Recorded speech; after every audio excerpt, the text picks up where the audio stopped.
بھائی دیکھیں آپ کو سوچنا پڑے گا. آیا مثال کے طور پر ہم لوگ شاعری کے اندر کہہ دیتے ہیں کہ بھائی فلاں شخص جو ہے وہ چاند کی طرح خوبصورت ہے. اب ہو یا نہ ہو ایک علیحدہ مسئلہ. چاند ویسے بھی چاند کون سا خوبصورت ہے یہ سمجھ میں نہیں آیا. نہیں جو بھی چاند پہ گئے انہوں نے کہا وہاں پہ خوبصورتی کا کوئی عنصر پایا نہیں جاتا. لیکن بہرحال لوگ مثلا شاعری کے اندر کہہ دیتے ہیں. اب اس سے کوئی اکیلے میں لے جا کے پوچھے کہ بھائی اس میں کون سی خوبصورتی ہے, تو وہ کہے گا بھائی میں نے شاعری کی ہے. شاعری میں سب چلتا ہے. شاعری میں کوئی شاعر کوئی مثال کے طور پر فلسفہ تھوڑی کہہ رہا ہے. اور ایک اور بات بھی آپ کی خدمت میں عرض کر دوں اسی مزاح کے سائے میں رکھتے ہوئے, ایک سیریس بہت سنجیدہ بات. آیا مرثیہ گو مورخ ہوتا ہے؟ آیا مرثیہ کہنے والا مورخ ہوتا ہے, تاریخ کہنے والا ہوتا ہے؟ مرثیہ کہنے والے کا کام کیا ہے؟ وہ جذبات کو استعمال کرے گا, ایک منظر کی عکاسی کروائے گا. اس میں وہ باؤنڈڈ ہوگا کہ ہسٹری کا سہارا لے اور ہسٹری سے باہر نہ نکلے. نہیں, وہ منظر کشی کرے گا اور وہ جواب میں فوراً کہہ سکتا ہے میں مورخ نہیں ہوں, تمہیں ہسٹری پڑھنی ہے ہسٹری کی بک اٹھاؤ, میں شاعر ہوں, میں نے مرثیہ کہا ہے. یہ وہ مسٹیک ہے جو ہم نے میر انیس کے ساتھ کی ہے. ہم نے میر انیس کا مرثیہ پڑھا اور مرثیے میں جتنی تفصیلات تھیں یہ سمجھا یہ ہسٹری ہے. اور میر انیس پہ کوئی گرفت کر سکتا ہے کہ آپ نے تو ایسے منظر کشی کی ہے جیسے ہندوستان کے کوئی خاندان کی بات ہو رہی ہو. آپ تصور فرمائیے, آپ مرثی اٹھا کے دیکھیے, پڑھیے, سنیے, اور آپ ماشاءاللہ بچپن سے سن رہے ہیں. آپ کسی بھی شہید کی الوداع کے منظر کو میر انیس کی زبان سے سنیے, صحیح ہے, اور اس کے بعد اس منظر کو سننے کے بعد آپ کو فوراً ایسا لگے گا جیسے لکھنؤ میں کوئی خاندان کسی سے الوداع کر رہا ہے. صحیح ہے, اور یہ منظر کشی کہاں کی ہے؟ کربلا کی ہے.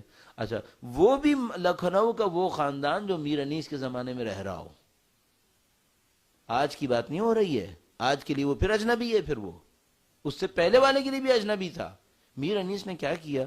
میر انیس نے دیکھا اور ان کا مقام بہت بلند ہے. میں کہہ رہا ہوں میر انیس, خدا نہ کرے نعوذ باللہ کوئی یہ نہ سمجھے میں میر انیس پہ گرفت کر رہا ہوں, نعوذ باللہ, ہمارا مقام بھی نہیں ہے ایسا.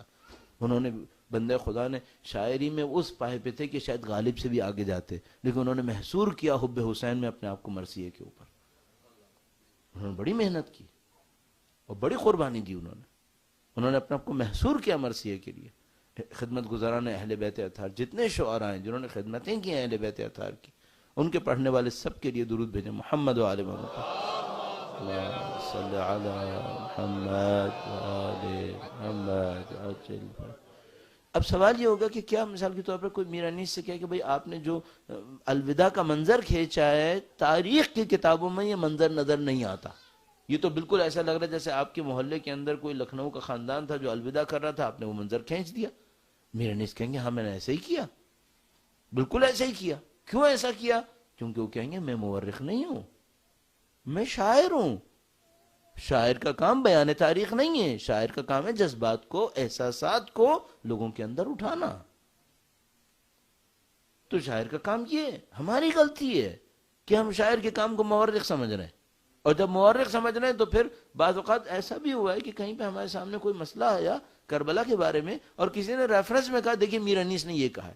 ارے بھائی میر انیس مورخ ہیں کیا؟ میر انیس شاعر ہیں, انہوں نے بہت اچھا کیا ہے, اہل بیت اطہار علیہ السلام کی جذبات کی عکاسی کی ہے, لیکن وہ انڈیا کے رہنے والے ہیں.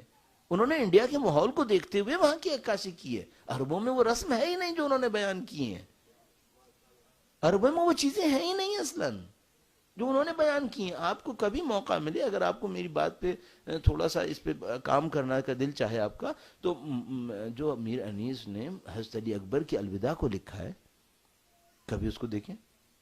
جو حضرت قاسم کا الوداع لکھا ہے, میر انیس نے حضرت قاسم کا الوداع بہت تفصیل سے لکھا ہے, بے انتہا تفصیل سے لکھا ہے. اور یہ ایک انتہائی باریک نقطہ ہے جس کی طرف قطعاً اس وقت اشارہ نہیں کروں گا, آپ کا ذہن ابھی اس بات کے لیے تیار نہیں ہے. وہ یہ کہ بر صغیر کی عزاداری میں اور ایران اور عراق کی عزاداری میں فرق کیا ہے. آپ کو سوچنا پڑے گا. آپ اس پرسپیکٹو سے نہیں سوچیں گے آپ کا کام بھی شاید نہ ہو. آپ اکاؤنٹنٹ ہیں, آپ انجینئر ہیں, آپ مثال کے طور پر کمپیوٹر سائنسز میں آپ نے کام کیا ہے, یہ آپ کا کام نہیں ہے. آپ کا اس کس کا کام ہے؟ یہ اس کا کام ہے جس نے سوشل سائنسز میں کام کیا. وہ جا کر اسٹڈی کرے. جیسے کہ کراچی میں ایک خاتون میرے پاس آئی امریکہ سے, اور انہوں نے پی ایچ ڈی کرنا تھا حیدرآباد کی عزاداری میں, اور انہوں نے میرے سامنے کہا، میں نے کہا محترمہ آپ نے بہت اچھا ٹاپک لیا ہے، یہ بتائیے آپ کے ذہن میں کیا ہے؟ اور جیسے انہوں نے چند جملات بوجھے، مجھے پہلی دفعہ ایک خاتون ملی جو اس معاملے کو سمجھنے کے قابل ہو گئی، اور میں دعا کی کہ اللہ کرے کہ ان کا تھیسس بن جائے اور وہ تھیسس پبلش ہو جائے، کیونکہ میں نے کبھی نہیں دیکھا، ابھی تک 30 سال ہو گئے مجھے طالب علم بنے ہوئے، اور تقریباً 20 سالوں نے سوشل سائنسز سے وابستہ ہوئے ہوئے، جس نے اس بات کو اس پرسپیکٹو میں جا کے دیکھا ہو کہ ان تینوں کی عزاداری کا پرسپشن اور لوکل کلچر کی وجہ سے فرق کیا پڑا ہے۔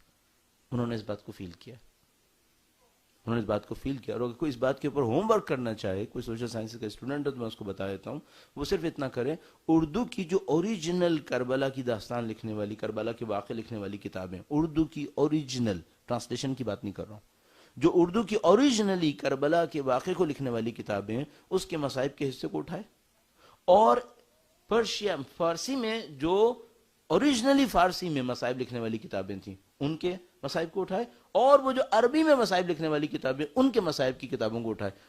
تینوں کے ریفرنس ایک جیسی کتابیں ہیں، لیکن تینوں کا ڈسکرپشن علیحدہ ہے، جس طرح سے پیش کیا گیا ہے وہ علیحدہ ہے، باتیں تبدیل نہیں ہوں گی۔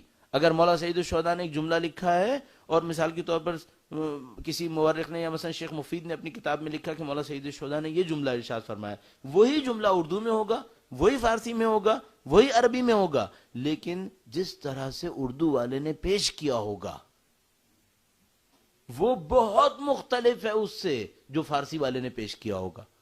اور بس آخری جملہ میں اپنے اوپر ضبط کرتے ہوئے کہ اس سے آگے زیادہ نہ بولوں اس معاملے کے اوپر، کہ نہ موضوع ہے نہ محل ہے اس کا، 18 صفحے حضرت قاسم کے الوداع پہ اردو میں لکھا ہے، اور یہی کام اگر فارسی میں جائے گا 4 صفحے میں ہے، اور مولا ابو الفضل کے الوداع کے اوپر اردو کے اندر اس نے 3 صفحے کے اندر بیان کیا ہے، اور یہی کام فارسی میں گیا تو اس نے حضرت قاسم کے اردو کے بیان کے برابر وہاں پہ مولا ابو الفضل کا بیان کیا ہے۔ فرق کیا ہے؟ میں اس کوشچن کو یہیں پہ چھوڑ دیتا ہوں۔ درود بھیجیں محمد و آل محمد پر، صلی علی محمد و آل محمد وعجل فرج